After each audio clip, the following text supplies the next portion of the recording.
High সবাইকে নতুন বছরের শুভেচ্ছা। আজকে আমার কাছে মোট 4টি আপডেট আছে এবং 4টি আপডেটেই খুবই বড় বড় আপডেট। এক নাম্বার আপডেট যদি বলি, একদম সকাল সকালে কিন্তু দেব একটি খুশির খবর দিয়ে শুরু করেছে দিনটি, আর সেটা হচ্ছে রঘু ডাকাত নামে একটা সিনেমা সে করছে, যেটা হচ্ছে আগামী পূজাতে মুক্তি পাবে এবং দেব খাদানের পরপর বলা যায় যে পুরোপুরি উঠছে। এবং আজকের এই ঘোষণার পরপরই কিন্তু ফেসবুক জুড়ে কিংবা ইউটিউব জুড়ে একটি ভালো সাড়াই কিন্তু ফেলেছে। বলা যায় যে খাদানের পরপর রঘু ডাকাতও বক্স অফিসে বাজিমাত করতে পারে, কেননা দেব কিন্তু এখন পুরোপুরি কমার্শিয়াল সিনেমার দিকে মনোযোগ দিয়েছে এবং বলা যায় যে ধ্রুব ব্যানার্জি কমার্শিয়াল ওয়েতেই হচ্ছে রঘু ডাকাতকে প্রেজেন্ট করবে।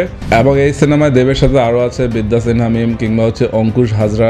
কাস্টিংও দুর্দান্ত বলা যায়। তো এখন শুধু দেখার পালা যে খাদানের পর দেব রঘু ডাকাত দিয়ে কতটা সাড়া ফেলতে পারে। 2 নাম্বার যে আপডেটটি দিব সেটা হচ্ছে শহীদ কাপুরের নতুন একটি সিনেমা আসছে, যেটা হচ্ছে 31 জানুয়ারি মুক্তি পাবে এবং সিনেমার নাম হচ্ছে দেবা। এবং এই দেবা সিনেমাটি মালায়ালাম একজন পরিচালক হচ্ছে এটা পরিচালনা করবেন, তার নাম হচ্ছে রোশান অ্যান্ড্রুজ। এবং শহীদ কাপুরের সাথে সিনেমায় নায়িকা চরিত্রে থাকবে পূজা হেগড়ে। শহীদ কাপুর নিয়ে একটা কথা বলি, শহীদ কাপুর কিন্তু একদম জাত অভিনেতা। প্রথম দিকে হয়তোবা শহীদ কাপুরের ক্যারেক্টার বা শহীদ কাপুরের চরিত্রগুলো বক্স অফিসে সেভাবে সাড়া ফেলতে পারেনি, কিন্তু জাবুই মেটের পরেই কিন্তু শহীদ কাপুর পুরোপুরি তার প্যারাগ্রাফ একদম ঘুরিয়ে দিয়েছে। কারণ জাবুই মেট দিয়ে বলা যায় যে শহীদ কাপুর সবচেয়ে বড় যে স্টারডম বা সবচেয়ে বড় ফ্যান বেসটি অর্জন করেছে। এবং হায়দার দিয়ে শহীদ কাপুর সাধারণ দর্শক থেকে শুরু করে সমালোচক সবার মন জয় করেছে। এবং কবির সিং দিয়ে তো সে একটি অন্য লেভেলে চলে গেছে। যদিও কবির সিংয়ের পর তার অনেকগুলো সিনেমায় মুক্তি পেয়েছে এবং সেগুলো বক্স অফিসে অতটা বাজিমাত করতে পারেনি। তো এখন শুধু দেখার পালা যে বছরের শুরুতে 31 জানুয়ারি দেবা সিনেমাটি বক্স অফিসে কতটা বাজিমাত করতে পারে। 3 নাম্বার যে আপডেটটি দিব সেটা হচ্ছে সাকিব খানের বরবাদ নিয়ে।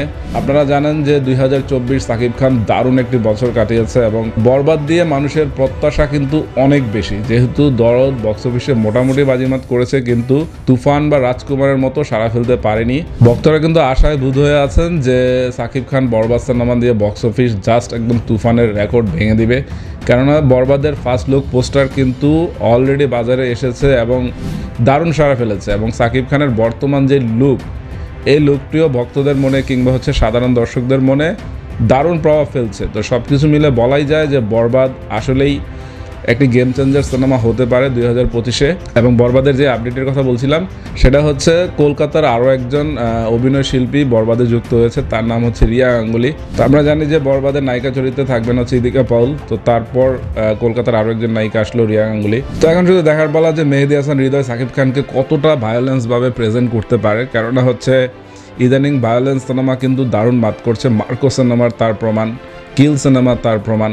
তো দেখা যাক সাকিব খান আসলে বরবাদ দিয়ে কতটা মানুষকে বরবাদ করে দিতে পারে। 4 নাম্বার যে খবরটি বলবো সেটা হচ্ছে মহেশ বাবু এবং হচ্ছে রাজামৌলির সিনেমার খবর। আপনারা জানেন যে রাজামৌলি এমন একজন পরিচালক, তার সম্পর্কে নতুন করে আর বলার কিছুই নেই, কারণ সে যেখানেই হাত দিয়েছে সেখানেই সোনা ফলেছে। মহেশ বাবু হচ্ছে তেলুগু ইন্ডাস্ট্রির সুপারস্টার এবং রাজামৌলিও RRR পর আরও একটি সিনেমার কাজ শুরু করছেন। তো মহেশ বাবু এবং রাজামৌলির সিনেমার নাম এখনও ঠিক হয়নি। আপনারা জানেন যে পুষ্পা 2 দিয়ে আল্লু অর্জুন বক্স অফিসকে এমন একটি জায়গায় নিয়ে যাচ্ছে, বলা হচ্ছে এটা ধরা প্রায় অসম্ভব, কিন্তু আমার মতে এটা রাজামৌলি হয়তো ভাঙতে পারবে। এবং মহেশবাবুর এই সিনেমাটি একটি অ্যাডভেঞ্চার থ্রিলার টাইপ হতে পারে। তো রাজামৌলি ইতিমধ্যেই হচ্ছে অনেকগুলো স্পট দেখেছেন, আফ্রিকায় গিয়েছেন, নানান দেশে ঘুরে বেরিয়েছেন এই সিনেমার শুটিং স্পট পাওয়ার জন্য। তো শুনতে পাচ্ছি আগামীকাল থেকে হয়তোবা মহেশবাবুর এই সিনেমার শুটিং শুরু হবে। তো রাজামৌলির সিনেমার জন্য আসলে শুভকামনা থাকবে। এবং 4টি সিনেমার যে আপডেটগুলো দিলাম প্রত্যেকটা সিনেমার জন্য আসলে শুভকামনা থাকবে। তো এখন বলতে চাই যে নতুন বছরে কোন আপডেটটি আপনার কাছে সেরা মনে হয়েছে, আশা করবো যে কমেন্ট বক্সে জানাবেন। তো সবাই ভালো থাকবেন, টাটা।